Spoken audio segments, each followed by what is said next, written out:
Cerita diawali dengan memperlihatkan sepasang suami istri yang bernama Takashi dan Machiko yang baru saja tiba di sebuah bar bernama Queen Dekim. Mereka pun langsung disambut oleh seorang bartender yang bernama Dekim. Namun, pasangan itu sama sekali tak bisa mengingat bagaimana mereka bisa sampai di tempat itu. Satu hal yang mereka ingat, kalau sebelumnya mereka sedang dalam perjalanan liburan. Dekim lalu menjelaskan kalau mereka akan memainkan sebuah permainan yang dipilih secara acak melalui roulette, dan nyawa mereka akan dipertaruhkan dalam permainan tersebut. Mereka juga tak bisa meninggalkan bar sebelum permainan berakhir. Tentu saja, Takashi tak percaya dengan semua yang didengarnya. Ia lalu mengajak sang istri untuk segera pergi dari tempat itu. Akan tetapi, mereka tak bisa menemukan pintu keluar. Dengan perasaan yang sangat kesal, mereka lalu kembali ke bar untuk menanyakan jalan keluar. Dan juga bagaimana jika mereka tak ingin memainkan permainan yang disebutkan. Tanpa basa-basi, Dekim lalu memperlihatkan banyak tubuh manusia yang tergantung di balik bar tersebut, yang seketika membuat pasangan itu merinding ketakutan. Dekim lalu meminta mereka menekan tombol roulette untuk memilih permainan yang sudah disiapkan, dan secara kebetulan permainan yang terpilih adalah Seven Dart.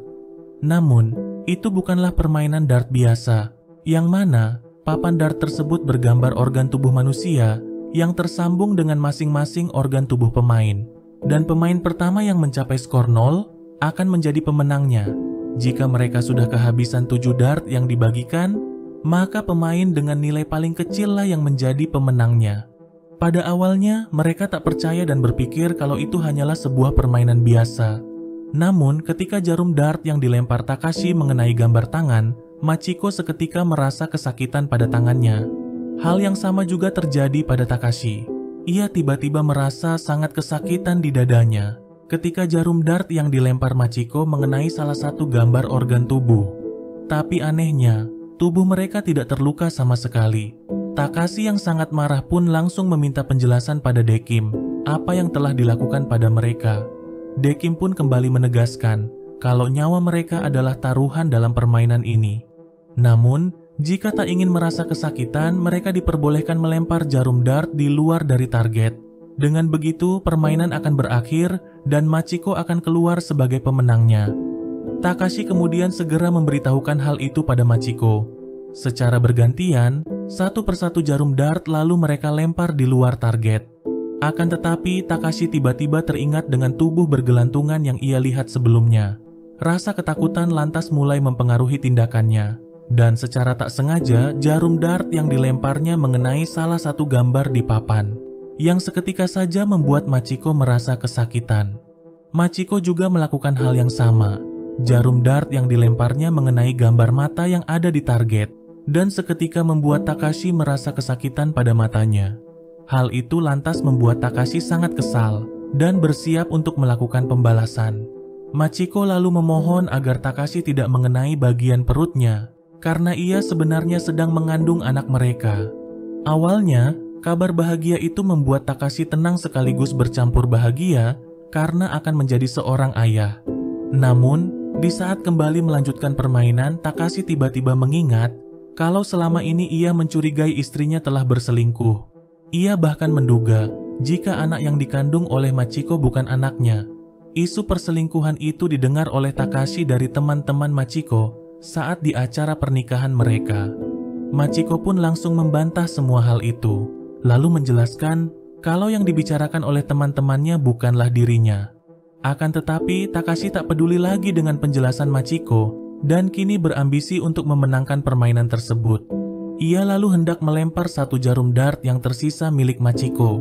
Tidak mau menyerah begitu saja, Machiko kemudian merebut jarum dart itu lalu melemparnya tepat mengenai gambar jantung. Di saat yang bersamaan, Machiko kembali mengingat beberapa momen penting dalam kehidupan mereka dan juga kecelakaan yang mereka alami saat dalam perjalanan liburan. Di sini, Machiko pun akhirnya menyadari kalau mereka sebenarnya sudah mati. Dekim pun langsung membenarkan hal itu. Ia lalu menjelaskan bahwa Queen Dekim adalah sebuah tempat untuk menghakimi orang yang sudah mati berdasarkan segala tindakan baik dan buruk yang mereka lakukan semasa hidup.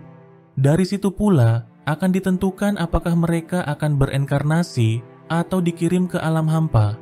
Sementara Dekim sendiri akan bertugas sebagai hakim untuk mereka. Sedangkan permainan itu hanyalah sebuah permainan biasa yang dibuat untuk memancing keluar sisi gelap dari setiap pemainnya. Mendengar semua itu, Takashi pun akhirnya mengingat dengan rinci kematian mereka. Pada saat dalam perjalanan liburan, Machiko mendapat panggilan telepon dari seseorang. Melihat Machiko yang tidak mengangkat teleponnya, kecurigaan Takashi mengenai perselingkuhan sang istri pun semakin menguat dan berpikir kalau panggilan itu berasal dari selingkuhan istrinya. Takashi lalu berusaha merebut ponsel itu dari Machiko. Namun, tindakannya malah membuat dirinya hilang konsentrasi dan juga tak bisa mengendalikan kemudi mobilnya. Alhasil, mereka pun terjun ke dalam jurang dan tewas di saat itu juga. Mengingat semua itu, Takashi pun sangat menyesali tindakannya. Ia kemudian mulai menggila dan tak hentinya menuduh Machiko telah berselingkuh. Takashi bahkan tidak mengakui anak yang dikandung oleh Machiko sebagai anaknya. Melihat sang suami yang sudah berada di luar batas kewarasan, Machiko lalu tertawa sembari mengaku kalau dirinya memang benar telah berselingkuh. Wanita itu bahkan berkata kalau ia menikahi Takashi hanya untuk mengincar hartanya saja. Mendengar itu, amarah Takashi pun tak bisa terbendung lagi. Ia lalu hendak menyerang Machiko menggunakan jarum dart. Tapi Dekim langsung menghentikannya dan berkata kalau permainan sudah berakhir. Setelah mendengar semua pengakuan Machiko, Dekim pun sudah menetapkan keputusannya. Yang mana dia mengirim Takashi untuk bereinkarnasi sementara Machiko akan dikirim ke alam hampa. Kembali ke beberapa saat yang lalu, seorang wanita petinggi alam baka bernama Nona datang berkunjung ke tempat Dekim bersama dengan seorang wanita bernama Chiyuki. Sama seperti Dekim, Nona juga bertugas sebagai hakim untuk menghakimi orang yang sudah mati. Tujuan kedatangan mereka adalah untuk mengamati cara penghakiman yang dilakukan oleh Dekim. Mereka lalu mengamati proses penghakiman Takashi dan Machiko dari ruangan yang penuh dengan tubuh yang bergelantungan. Yang ternyata itu hanyalah sekumpulan boneka koleksi milik Dekim. Setelah mengamati pasangan suami istri itu dari awal hingga akhir, Chiyuki merasa ada yang aneh dengan sikap Machiko. Menurutnya, Machiko hanya berpura-pura mengaku berselingkuh. Hal itu dilakukan demi menyelamatkan Takashi karena Machiko sangat mencintainya. Menurutnya, Machiko juga mengerti kalau Takashi sudah kehilangan kewarasannya. Setelah Takashi selalu menuduhnya berselingkuh dan juga kenyataan pahit bahwa ia telah membunuh anak mereka secara tak langsung. Atas hal itu, Machiko menyadari kalau Takashi mungkin akan dikirim ke alam hampa. Oleh sebab itulah ia berbohong di depan hakim untuk menyelamatkan Takashi. Dengan kata lain, ia telah mengorbankan dirinya demi Takashi. Mendengar semua itu, Dekim pun mulai ragu dengan keputusan yang telah dibuatnya. Hal itu juga membuat Nona sedikit marah. Ia lalu memperingatkan Dekim untuk lebih teliti lagi dalam melakukan tugasnya. Nona kemudian mengangkat Chiyuki sebagai asisten hakim yang akan membantu Dekim. Karena Chiyuki sendiri lebih memahami bagaimana perasaan manusia. Orang mati berikutnya yang datang ke tempat itu adalah seorang pemuda bernama Shigeru. Dan juga seorang wanita muda yang tidak mengingat siapa namanya sendiri. Sama seperti sebelumnya, mereka juga tak mengingat kenapa mereka bisa berada di tempat itu. Setelah menjelaskan beberapa hal, Dekim lalu meminta mereka menekan tombol roulette untuk memilih permainan. Namun, setelah mengetahui bahwa nyawa mereka akan menjadi taruhannya, Shigeru awalnya menolak dan hendak pergi dari tempat itu. Namun lagi-lagi, tak ada pintu keluar yang bisa mereka temukan. Dekim lalu berkata kalau wanita itu akan mengingat namanya setelah permainan selesai. Mengetahui itu, Shigeru akhirnya bersedia untuk bermain. Dan permainan yang terpilih kali ini adalah bowling. Masing-masing dari mereka akan melempar bola bowling dengan warna yang berbeda. Pada lemparan pertama, Shigeru berhasil mendapat 8 poin. Sementara wanita itu hanya mendapat 5 poin. Selama permainan berlangsung, keduanya terlihat sangat akrab dan seperti tak ada persaingan sama sekali. Shigeru yang mulai menyukai wanita itu, kemudian memberanikan diri untuk mengajaknya berkencan jika ia memenangkan permainan tersebut. Tantangan itu pun dengan senang hati langsung diterima oleh wanita tersebut. Namun hal itu malah membuatnya sangat gugup. Ia pun mengingat kembali kalau ia pernah bertemu dengan Shigeru saat masih bekerja di tempat permainan bowling. Setelah melakukan beberapa kali lemparan, wanita itu akhirnya mengingat bahwa namanya adalah Chisato. Dan sewaktu kecil dirinya sering bermain bersama Shigeru dan juga teman mereka lainnya yang bernama Mei. Shigeru juga langsung menyadari kalau Chisato memang teman masa kecilnya yang telah pindah ke kota lain. Setelah mengingat semuanya, lantas membuat mereka berdua sangat bahagia. Sebelum permainan dilanjutkan, Chisato sudah berjanji akan mengalah agar mereka bisa berkencan. Namun, Shigeru tiba-tiba teringat akan sesuatu, yang mana ia pernah mengikuti Chisato menaiki sebuah bus setelah wanita itu selesai bekerja. Shigeru kemudian memberanikan diri untuk berbicara dengannya. Tapi belum sempat mengucapkan sepatah kata pun, bus yang mereka tumpangi tiba-tiba mengalami kecelakaan, yang seketika membuat mereka tewas di saat itu juga. Sementara itu, Chisato juga mendapat ingatan yang sama seperti Shigeru. Hal itu lantas membuat mereka menyadari kalau mereka sebenarnya sudah mati. Shigeru pun tak lagi membutuhkan penjelasan dari Dekim, karena ia sudah mengingat semuanya. Kendati demikian, ia tak mengurungkan niat untuk menyatakan cintanya pada Chisato. Tak peduli walaupun faktanya mereka berdua sudah mati. Akan tetapi, masih ada yang mengganjal di hati Chisato yang ingin diberitahukannya. Namun, bagi Shigeru hal itu tak perlu lagi, sebab ia sudah mengetahui semuanya. Karena faktanya, Shigeru sudah mengetahui kalau wanita itu bukanlah Chisato, melainkan Mai Takada, teman sekelas Shigeru yang dulu sering bermain bersamanya. Sejak masih kecil, Mai sudah menyukai Shigeru. Tapi sayangnya, Shigeru malah menyukai Chisato.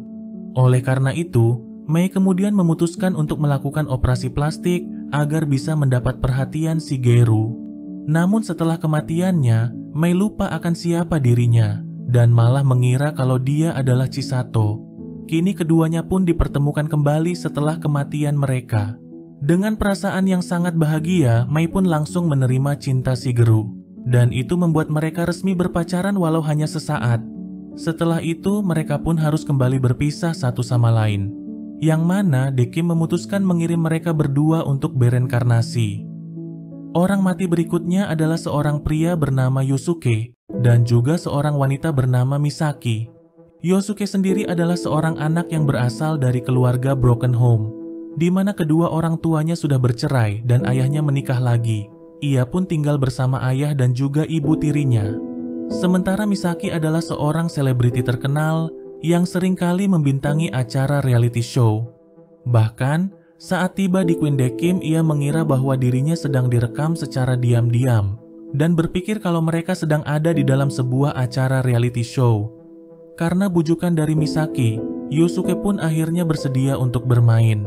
Dan permainan yang terpilih kali ini adalah sebuah fighting game dengan karakter mereka masing-masing. Siapa saja yang memenangkan 2 ronde pertama akan menjadi pemenangnya. Pada awalnya mereka sangat menikmati permainan tersebut. Sebagai pemain game akut, Yosuke pun dengan mudahnya memenangkan ronde pertama. Kekalahan itu seketika membuat Misaki mengingat sedikit masa lalunya. Hari di mana dirinya sering mendapat kekerasan dan juga ditinggalkan oleh suaminya.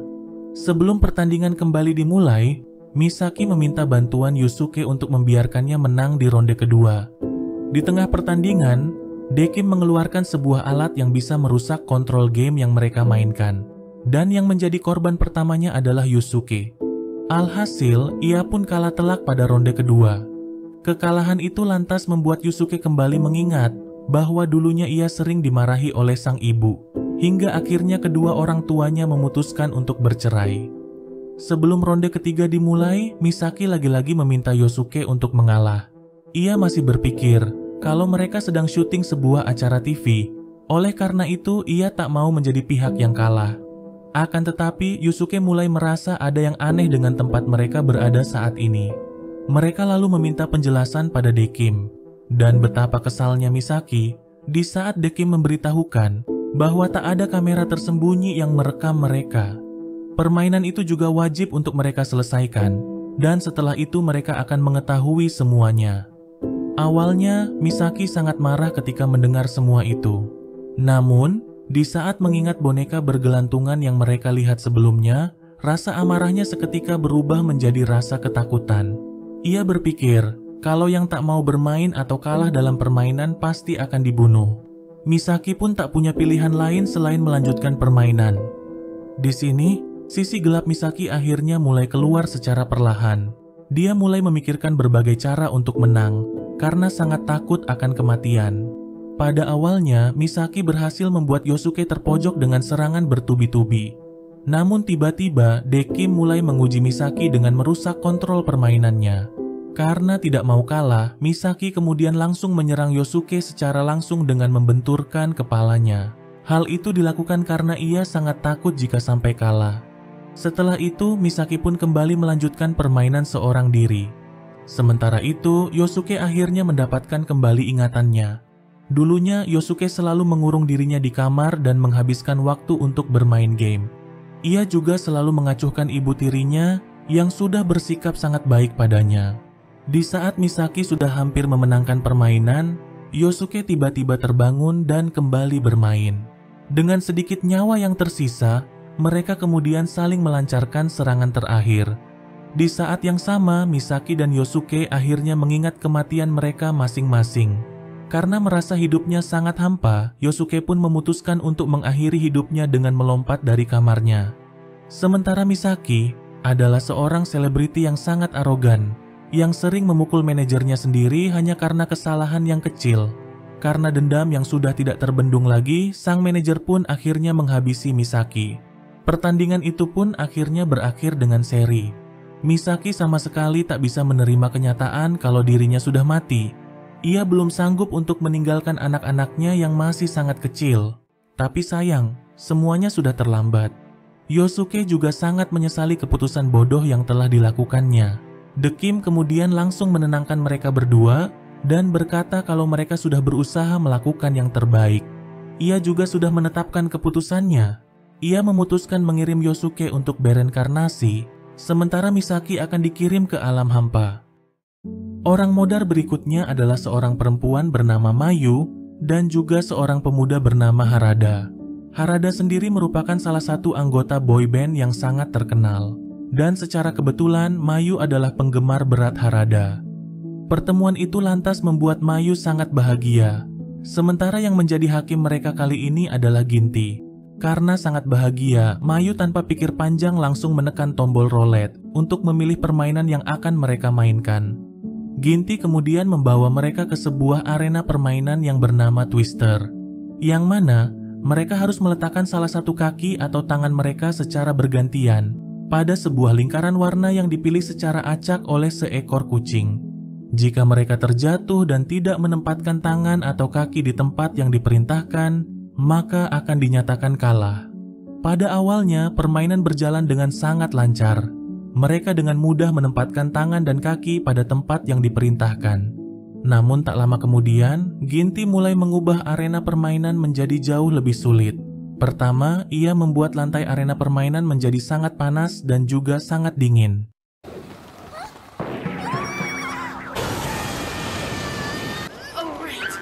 Bahkan saking dinginnya, kaki Harada sangat sulit untuk dipindahkan karena sudah membeku. Tapi hebatnya, mereka berdua bisa melewati kondisi ekstrim tersebut. Melihat itu, Ginty kembali membuat permainan menjadi jauh lebih mematikan lagi.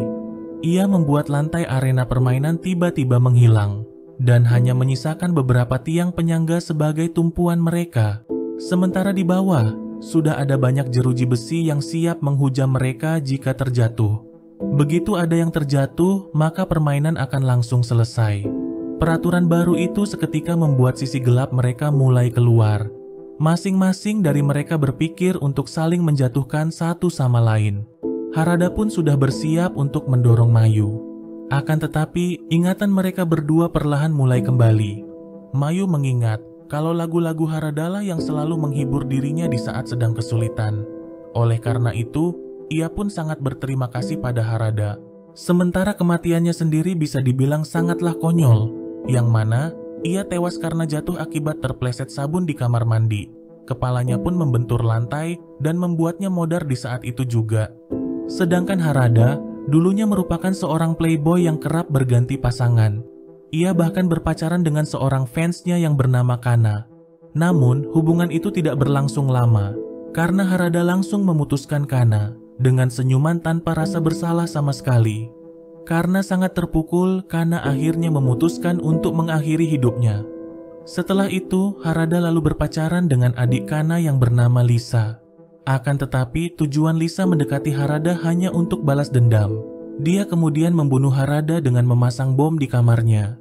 Sebagai ungkapan terima kasih, Mayu kemudian menjatuhkan dirinya untuk menyelamatkan Harada.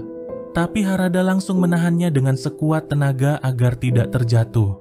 Harada lalu berkata kalau dirinya bukanlah siapa-siapa tanpa penggemarnya. Sayangnya, Harada sudah tak sanggup lagi untuk menahannya, dan Mayu pun akhirnya terjatuh. Namun, jeruji-jeruji besi itu ternyata hanyalah tipuan yang dibuat oleh Ginty, agar mereka merasa sangat ketakutan hingga mengeluarkan sifat asli mereka masing-masing.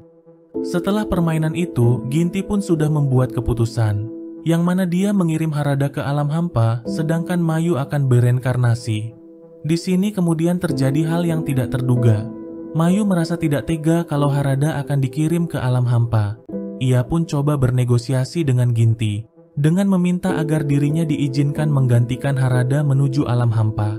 Hal itu dilakukan karena dirinya sangat menyukai Harada, tapi sayangnya, Ginty tak bisa mengabulkan hal tersebut.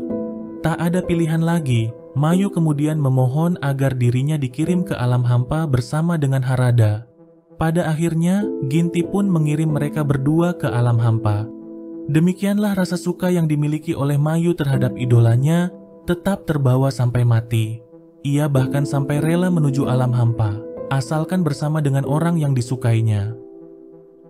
Orang tewas berikutnya adalah seorang pria parubaya yang bernama Tatsumi dan juga seorang pemuda yang bernama Shimada. Sama seperti orang-orang sebelumnya, mereka berdua sama sekali tak mengetahui kenapa mereka berada di tempat itu. Saat The Kim menjelaskan apa yang akan mereka lakukan, keduanya pun langsung menolak dan segera mencari pintu keluar dari tempat itu. Namun seperti biasanya, tak ada jalan keluar yang bisa mereka temukan. Ketika sedang berada di kamar mandi, Shimada sangat dikagetkan di saat menemukan sebilah pisau yang berlumuran darah di dalam tasnya. Ia tak mengetahui kenapa benda itu ada padanya. Shimada pun tetap merahasiakan hal itu saat mereka kembali menemui The Kim. Tatsumi kemudian langsung memperingatkan The Kim bahwa apa yang dilakukan pada mereka merupakan suatu tindak pidana penyekapan. Dan sebagai seorang detektif, Tatsumi tidak akan segan untuk menuntut mereka. Namun, The Kim sama sekali tak peduli dan malah memperlihatkan boneka-boneka menyerupai manusia yang ada di balik bar tersebut, yang seketika membuat mereka berdua merinding ketakutan. Atas hal itu, Tatsumi lalu meminta Shimada untuk mengikuti saja apa yang diperintahkan pada mereka. Mereka lalu menekan tombol roulette untuk memilih permainan. Dan permainan yang terpilih kali ini adalah hoki meja. Peraturannya sendiri bisa dikatakan cukup simpel. Mereka hanya perlu bersaing mendapatkan 6 poin pertama untuk menjadi pemenang. Di tengah permainan, Shimada seketika teringat dengan adik perempuannya. Adik yang ia rawat seorang diri setelah kematian kedua orang tua mereka. Secara kebetulan, ia dulunya juga sering bermain hoki meja bersama sang adik. Suatu hari saat dirinya pulang bekerja, Shimada mendapati sang adik yang sudah babak belur karena dianiaya dan juga diperkaos. Shimada pun sudah melaporkan hal itu pada polisi, namun tidak ada tindakan sama sekali. Karena itulah ia ingin menghabisi sendiri orang yang sudah menganiaya adiknya. Saat permainan kembali dilanjutkan, kali ini giliran Tatsumi yang mendapatkan kembali ingatannya. Hari di mana saat ia hidup bahagia bersama istrinya. Namun pada suatu hari, Tatsumi menemukan istrinya terbunuh di rumah mereka sendiri. Sejak hari itu, ia pun tak pernah berhenti bekerja untuk menemukan pelaku pembunuh istrinya. Tatsumi berniat menghabisi pelaku dengan tangannya sendiri. Karena bagi Tatsumi, orang seperti itu tak pantas lagi diberikan kesempatan untuk hidup. Sebelum permainan kembali dilanjutkan, The Kim kemudian menambah sedikit aturan permainan, yang mana bola hoki yang mereka pukul akan terhubung dengan organ tubuh mereka masing-masing. Semua bola hoki itu akan bergambar satu persatu organ tubuh mereka. Dan jika salah satu pemain berhasil memasukkannya, maka pemain lain akan merasakan kesakitan di bagian tubuh yang sama seperti yang tergambar di bola hoki. Awalnya, mereka tak percaya akan hal seperti itu. Namun, ketika Tatsumi berhasil memasukkan bola hoki bergambar jantung, Shimada seketika merasakan sakit yang amat menyakitkan pada dadanya. Pada saat yang bersamaan, ia pun kembali mengingat bahwa dirinya ternyata sudah menghabisi orang yang meruda paksa adiknya menggunakan sebuah pisau. Pisau yang sama yang ia temukan di dalam tasnya. Namun, masih ada pelaku lain seperti yang dikatakan sang adik. Satu orang lagi yang hanya diam menyaksikan kejadian naas itu menimpa dirinya. Karena itulah rasa dendam Shimada masih belum terpuaskan. Permainan pun kembali berlanjut. Kali ini giliran Shimada yang berhasil memasukkan bola hoki dan kemudian membuat Tatsumi sangat kesakitan. Sama seperti Shimada, Tatsumi juga ternyata sudah menghabisi orang yang telah membunuh istrinya. Akan tetapi aksinya tidak berhenti sampai di situ. Sejak hari itu dia semakin gencar mengejar banyak penjahat dan main hakim sendiri. Dan secara kebetulan, penjahat yang diincarnya kali ini adalah orang yang sama yang telah meruda paksa adik Shimada. Di saat ia baru saja masuk ke rumah pelaku, dirinya tiba-tiba ditikam dari belakang. Dan ternyata orang yang menikamnya adalah Shimada, yang pada waktu itu juga ada di sana. Shimada berpikir kalau Tatsumi adalah satu dari dua orang pelaku yang disebutkan oleh sang adik. Setelah mengetahui semua itu, Shimada pun sangat menyesal dan juga bersalah atas apa yang telah dilakukannya. Namun, ia masih sangat penasaran kenapa Tatsumi bisa ada di sana waktu itu. Di sini Tatsumi akhirnya mengaku kalau ia sebenarnya sudah lama mengawasi pelaku. Bahkan, ia juga melihat apa yang dilakukan oleh pelaku terhadap adik Shimada. Tapi pada saat itu ia hanya menonton dari kejauhan dan tidak berusaha untuk mencegahnya. Dan ternyata, dialah orang kedua yang disebutkan oleh adik Shimada. Tatsumi membiarkan pelaku melakukan aksinya agar ia mempunyai alasan untuk membunuhnya. Dengan kata lain, ia menunggu adanya korban agar bisa main hakim sendiri.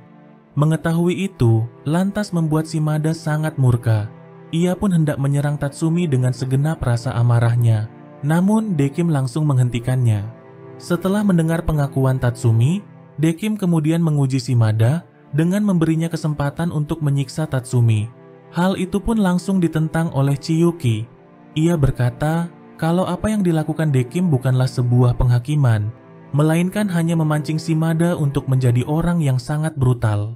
Chiyuki lalu berusaha membujuk Shimada agar tidak melakukannya, karena jika ia tetap ingin menyiksa Tatsumi maka dirinya akan dikirim ke alam hampa dan tak bisa berenkarnasi untuk bertemu kembali dengan adiknya.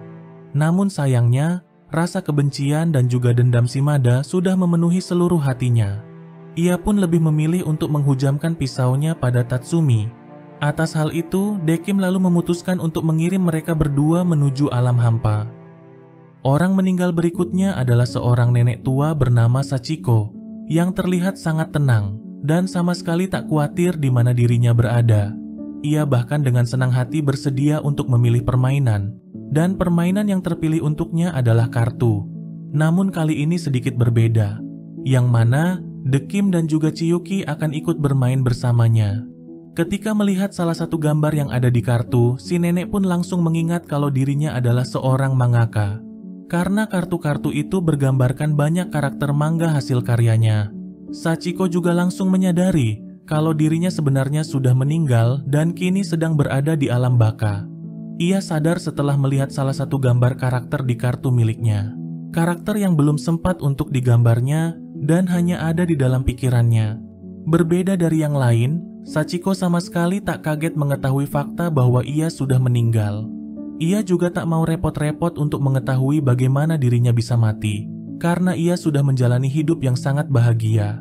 Setelah permainan berakhir, Dekim lalu memutuskan mengirim Sachiko untuk bereinkarnasi. Sebelum berpisah, Sachiko pun sangat berterima kasih karena mereka sudah menemaninya bermain kartu. Permainan kartu itu ternyata juga ikut memicu ingatan Chiyuki. Di sini kemudian terungkap kalau Chiyuki ternyata adalah seorang manusia. Namun saat tiba di Queen Dekim, Chiyuki langsung mengetahui kalau dirinya sudah meninggal. Hal itu merupakan suatu fenomena yang sangat tidak wajar. Karena semestinya, manusia yang tiba di Queen Dekim tidak menyadari kalau mereka sudah meninggal. Oleh sebab itu, Dekim pun tak bisa menjalankan proses penghakiman pada Chiyuki. Sebagai atasan Dekim, Nona kemudian menghapus semua ingatan Chiyuki dan mengangkatnya sebagai asisten Dekim. Saat ini situasinya pun sudah berbeda. Setelah mendampingi Dekim melakukan beberapa kali proses penghakiman, Chiyuki menyadari kalau cepat atau lambat dia tetap harus meninggalkan alam baka. Sewaktu masih hidup, Chiyuki adalah atlet ice skating yang sangat berbakat. Ia sudah berlatih ice skating sejak dirinya masih kecil, dan ia mencurahkan seluruh hatinya untuk itu. Sudah banyak kejuaraan yang dimenangkannya. Semua itu tak lepas berkat kedua orang tuanya yang sangat mendukungnya. Bisa dikatakan kalau Chiyuki menjalani hidupnya dengan sangat bahagia. Namun pada suatu hari petaka itu datang padanya. Ketika sedang latihan, Chiyuki mengalami kecelakaan yang membuat kakinya terluka cukup parah. Dan setelah diperiksa, ia pun divonis tak akan bisa lagi bermain ice skating selama sisa hidupnya. Sejak saat itu, kehidupan Chiyuki berubah sangat drastis. Ia sangat terpukul dan lebih sering menghabiskan waktu untuk menyendiri di kamarnya. Hal itu membuat dirinya semakin menjauh dari teman-teman dan bahkan keluarganya. Walau demikian, sang ibu tak henti untuk menyemangati dan mendampingi dirinya. Namun bagi Chiyuki, hal itu tidak ada artinya lagi. Ice skating adalah segalanya bagi Chiyuki. Tidak ada ice skating, hidupnya seakan sudah berakhir. Chiyuki kemudian memutuskan untuk mengakhiri hidupnya sendiri.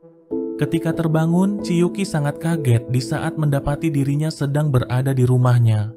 Dan betapa bahagianya ia di saat bisa melihat kembali sang ibu. Dekim pun langsung memberitahukan kalau tak ada satupun orang yang bisa melihat mereka. Mereka juga tak bisa berinteraksi dengan orang yang masih hidup. Dekim lalu menawarkan sesuatu yang sangat tidak terduga pada Chiyuki. Ia mengatakan kalau Chiyuki bisa hidup kembali dan berkumpul bersama dengan orang yang dicintainya. Semua orang yang mengenalnya juga akan lupa kalau Chiyuki sudah pernah mati. Namun sebagai gantinya, Dekim akan mengambil nyawa satu orang manusia untuk menggantikan Chiyuki. Dan itu bisa saja orang yang tidak dikenal oleh Chiyuki, atau bahkan salah satu orang terdekatnya. Pada waktu yang bersamaan, Chiyuki melihat sang ibu yang ternyata selalu menghidangkan makanan kesukaannya walaupun ia sudah meninggal. Dengan air mata yang terus berjatuhan, sang ibu tak hentinya meminta maaf atas apa yang terjadi pada Chiyuki. Melihat itu, perasaan Chiyuki pun sangat terpukul. Jauh di lubuk hatinya, ia sangat ingin berbicara pada sang ibu untuk meminta maaf. Chiyuki pun sangat ingin hidup kembali dan menerima tawaran Dekim. Akan tetapi, ia seketika mengingat orang-orang yang telah dihakimi oleh Dekim, yang mana masing-masing dari mereka juga memiliki orang yang mereka cintai. Demikian pula dengan orang yang akan menggantikan dirinya jika dihidupkan kembali. Orang itu pasti mempunyai orang-orang terdekat yang sangat membutuhkan kehadirannya. Chiyuki tak ingin membuat orang lain menderita hanya karena keinginannya. Sama seperti yang telah ia lakukan pada sang ibu, di mana keputusannya untuk mengakhiri hidupnya malah membuat sang ibu sangat menderita. Chiyuki pun hanya bisa menangis, seraya menyesali apa yang telah dilakukannya. Secara mengejutkan, Dekim juga ikut merasakan kesedihan Chiyuki. Ia kemudian meminta maaf pada Chiyuki karena telah membohonginya. Karena faktanya semua yang dilihat oleh Chiyuki hanyalah sebuah simulasi. Dan sebenarnya ia sedang menjalankan proses penghakiman pada Chiyuki. Kendati demikian, Chiyuki tidak merasa ditipu dan bisa memakluminya. Ia bahkan sudah siap menerima kemanapun Dekim akan mengirimnya. Pada akhirnya Dekim pun memutuskan mengirim Chiyuki untuk bereinkarnasi. Baiklah teman-teman, demikianlah seluruh alur cerita Death Parade, sebuah anime dengan pesan moral yang cukup mendalam. Anime ini seakan mengajarkan kita untuk selalu berbuat baik selama masih hidup dan juga bersyukur karena masih diberikan cukup waktu. Walaupun penggambaran alam baka pada anime ini mungkin berbeda dari yang kita bayangkan, namun intinya tetap sama. Yang mana baik atau buruknya tindakan kita semasa hidup kelak akan menjadi pertimbangan penting di akhirat. Menurut kalian, pelajaran apa saja yang bisa kita petik dari anime ini? Jawabannya silahkan ketik di kolom komentar. Oke teman-teman, sampai di sini video kali ini. Jika kalian suka dengan cerita yang Mimin bawakan, jangan lupa klik tombol subscribe dan juga lonceng notifikasinya. Baiklah, saya pamit dan sampai jumpa di video selanjutnya.